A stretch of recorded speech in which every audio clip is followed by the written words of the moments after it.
Welcome to our channel talk with stomach. இன்னைக்கு நம்ம திரை விமர்சனத்தில் பார்க்க போற படம் என்ன அப்படின்னு பார்த்தீங்கன்னா த லைன். இயக்குனர் மணிரத்னம் அவருடைய இயக்கத்தில் உலக நாயகன் சாரி விண்வெளி நாயகன் கமலஹாசன், ஐஸ்வர்யா லட்சுமி, அசோக் செல்வன் இவங்களை தாண்டி நிறைய பேர் நடிச்சு இன்னைக்கு திரையரங்கில் வெளியாகக்கூடிய திரைப்படம் தான் த லைன். சரி வாங்க படத்தோட கதை என்ன அப்படின்னு பார்க்கலாமா? படத்தோட கதை ஸ்டார்டிங்ல 1994 ஓல்டு டெல்லி, அதாவது பழைய டெல்லியில் ஸ்டார்ட் ஆகுது. அங்கே கமலஹாசன், நாசர் இன்னும் ஒரு சிலர் இருக்காங்க. ஒரு கேங்ஸ்டர் தான் இவங்க எல்லாருமே. அங்கே நடக்கக்கூடிய ஒரு போலீஸோட ஒரு ஷூட்டிங்கில் ஒரு சில விஷயங்கள் நடக்குது. அப்போ சிம்புவோட அப்பாவை இழந்துடுறாரு, தன்னுடைய தங்கச்சியை தவற விட்டுறாரு. அதுக்கடுத்து கமலஹாசன் தான் சிம்பு தூக்கிட்டு போய் வளர்க்குறாரு. இதெல்லாம் நடக்குது. அப்படியே வருஷங்கள் போல போகுது. 2014 சிம்புவும் பெரிய ஆளாகிறாரு. அப்போ நடக்கக்கூடிய ஒரு சில விஷயத்தில் கொஞ்சம் கொஞ்சமாக மிஸ் அண்டர்ஸ்டாண்டிங் ஸ்டார்ட் ஆகுது. அப்போ சிம்புவை பயன்படுத்தி ஒரு சிலர் ஒரு திட்டமிடுறாங்க. அந்த சூழ்ச்சி இதெல்லாம் நடக்குது. அதுக்கடுத்து என்னென்ன நடந்தது அப்படிங்கிறது படத்தோட மீதி கதையாக இருக்குது. அப்படி இதை தாண்டி யார் அடுத்த ரங்கராய சக்திவேல் அப்படிங்கிறதும், இதில் யார் வாழ்ந்தாங்க யார் விழுந்தாங்க அப்படிங்கிறதும், சிம்பு அவரோட தங்கச்சி தொலைச்சாங்க இல்லைங்களா, அவங்களே கண்டுபிடிச்சாங்களா இல்லையா அப்படிங்கிறத படத்தோட மீதி கதை. இந்த ஒரு ஸ்டோரியை மணிரத்னம் அவர்கள் அவருக்கே உண்டான அந்த ஒரு ஸ்டைல வேற லெவல சும்மா செதுக்கி வச்சிருக்காரு. படத்துல எனக்கு ரொம்ப பிடிச்சது அப்படின்னு பாத்தீங்கன்னா, நான் சொல்றேன் நீ சொல்ல ஆசையா? சரி ஓகே, இவன் சொல்றான்.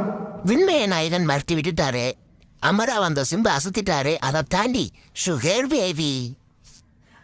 அது நான் தான் சொல்லுவேன். படத்துல சுகர் பேபி த்ரிஷா அந்த ஒவ்வொரு ஃப்ரேம்லையுமே சும்மா அந்த கியூட்னஸ் ஓவர்லோட்னு ஒரு விஷயம் இருக்கு இல்லைங்களா, அதே மாதிரி தாங்க அந்த கியூட்னஸ் ஓவர்லோட்னே சொல்லலாம். ஆனால் தேட்டரில் பார்த்தப்போ ஒரு சிலருக்கு இவங்களுக்கு வேற ஒரு கேரக்டர் கொடுத்துருக்கலாமா, இந்த ஒரு கேரக்டர் ஒரு மாதிரி இருக்குல்ல அப்படின்ற மாதிரி இருந்துச்சு. நீங்களும் படம் பார்த்தீங்கன்னா இவங்களுக்கு இந்த கேரக்டர் கரெக்டாக இருக்கா இல்லையா அப்படிங்கிறத கீழே இருக்க கமெண்ட் செக்ஷனோட ஷேர் பண்ணிக்கோங்க. ஸோ பர்ஃபார்மன்ஸ் வைஸ் எல்லாருமே அவங்களோட பர்ஃபார்மன்ஸாக பட்டையை கிளப்பிட்டாங்க அப்படின்னு தான் நம்ம சொல்லணும். குறிப்பாக சிம்பு அமரன் அந்த ஒரு ரோலை வேற மாதிரி பண்ணியிருந்தாரு. உலக நாயகனை பற்றி நம்ம சொல்லணுன்ற அவசியமே இல்லை. இவங்களை தாண்டி படத்தில் நடிச்சிருக்கக்கூடிய ஜார்ஜ், சஞ்சனா கிருஷ்ணமூர்த்தி எல்லாருமே அவங்களோட பர்ஃபார்மன்ஸை ரொம்பவே சூப்பராக டெலிவரி பண்ணியிருந்தாங்க. டெக்னிக்கலி இந்த படம் ரொம்பவே ஸ்ட்ராங்காக இருந்திருக்கு அப்படின்னு தான் நம்ம சொல்லணும். ஏன்னாக்க படத்துக்கு இசை புயல் ஏஆர் தான் மியூசிக் அப்படிங்கிற எதுவுமே தெரியும் இல்லைங்களா. அவரோட மியூசிக் ஒவ்வொரு இடத்துலையுமே அந்த சூப்பராக எலிவேட் பண்ணுது. என்ன ஒன்று, முத்துமலை பாடல் இந்த ஒரு படத்தில் வரல, அது கண்டிப்பாக ஒரு சின்ன டிசப்பாயின்மெண்ட்டே நம்ம சொல்லணும். ஏன்னா படம் பார்க்க வரப்ப என்னுடைய ஃப்ரெண்டுமே கூட வந்தார், எப்படா அந்த பாட்டு வரும்னு கேட்டுக்கிட்டே இருந்தார். தோ வந்துருன்னு சொல்லிகிட்டே இருந்தேன். ஆனால் என்ன பண்ணுறது, கடைசி வரையும் வரவே இல்லை.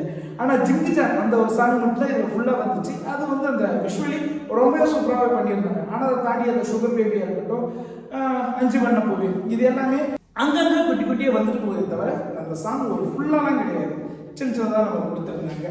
ஆனால் இந்த படத்துக்கு ரவிகே சந்திரன் சினிமாட்டோகிராஃபி பண்ணியிருக்காரு.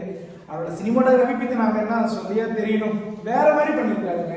அந்த ஸ்டண்ட் சீக்வன்ஸ்லாம் சூப்பராகவே பண்ணியிருந்தாங்க. அண்ட் இந்த படத்தில் வந்து அந்த இமயமலையில் ஒரு சில சீன்லாம் வரும், அது எல்லாமே ரொம்ப சூப்பராக இருந்துச்சு. அந்த ஒரு பணியை காட்டுறதா இருக்கட்டும், ஒரு சில விஷயங்களாக இருக்கட்டும், எல்லாமே நல்லாவே இருந்துச்சு. இந்த படத்துக்கு அன்பறிவு ஸ்டண்ட் காட்சிகள்லாம் பண்ணியிருந்தாங்க. ஸ்டண்ட்ஸ் எல்லாம் ஒவ்வொரு சீனும் சும்மா செதுக்கி வச்சிருந்தாங்க. இவனுக்கு ரொம்ப பிடிச்சிருக்கான். எனக்குமே ஸ்டண்ட்ஸ் எல்லாமே ரொம்ப பிடிச்சிருந்துச்சு. சரிடா, மொத்தத்தில் என்னதான் சொல்ல வரேன், பார்க்கலாமா வேணாமா, தியேட்டருக்கு போகலாமா வேணாமா, அதானே கேட்குறீங்க. அதாவது நம்ம எதிர்பார்த்தது ஒரு சில விஷயங்கள் மிஸ் ஆகியிருந்தாலும் கண்டிப்பாக இந்த ஒரு திரைப்படம் நம்ம தியேட்டரில் போய் பார்க்க வேண்டிய ஒரு திரைப்படமாக தான் வந்திருக்கு. அதுதான், ஏன்னா அந்த ஒரு விஷுவலியாக இருக்கட்டும், அந்த ஒரு சவுண்டாக இருக்கட்டும், எல்லாமே நம்ம தியேட்டரில் பார்க்குறப்ப தான் நம்ம ஒரு எஃபெக்ட் ஃபுல்ஃபில்லாக நமக்கு கிடைக்கும். ஸோ அதனால் கண்டிப்பாக ஒரு டைம் ஆச்சு நம்ம தியேட்டரில் போய் வாட்ச் பண்ணக்கூடிய ஒரு திரைப்படமாக இருக்குது. நீங்களும் போய் பார்த்து வந்து சொல்லுங்கள், இந்த திரைப்படம் உங்களுக்கு எந்த அளவுக்கு பிடிச்சிருக்கு அப்படிங்கிறத கீழே கமெண்ட் செக்ஷனோட ஷேர் பண்ணிக்கோங்க. ஸோ இதோட இந்த ரிவ்யூ முடியுது. அடுத்த ஒரு ரிவ்யூவில் பார்ப்போம். அடுத்த ஒரு ரிவ்யூவில் கண்டிப்பாக நானும் ஸ்டோமக்கும் உங்களை சந்திக்கிறேன். ஓகே, பாய்.